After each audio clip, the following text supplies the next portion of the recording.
Hello and welcome. This is Mudassir Afraz from civiltechnologyforyou.com, and today in this session we will see how to use move command.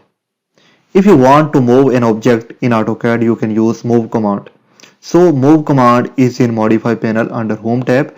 You can see this option. So you will click here, move command will be activated, or you can use this command M. You will enter a command of M and then I will hit enter. Move command is activated.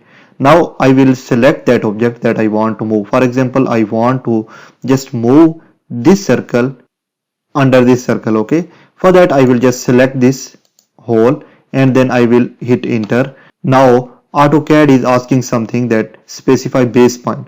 Base point is a point from where you will pick the object. For example, right now I want center of the circle, okay, as a base point. So I will click here and I will just move it as I want to move it as a center. Now when you will just reach here, center snap mode will be activated. Now I will just click here on the center. Now it is moved from here to here. This is how we can move the object. For example, again I want to draw here rectangle, okay, and I want to move it here, okay. Now I will use move command. So for that I will just press M and I will hit enter. I will select the object and now I will enter again, and it is asking about what is the base point. Okay, so base point could be any point.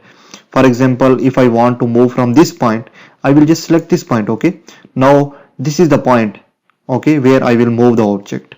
So for example, I want to move it anywhere in the screen. I can move from here. Okay, this is the move option. So for example, I want to move it here. I will just click here. So this is how we can move the object. I hope you understand this session. I will see you in the next. Thank you and Allah Hafiz.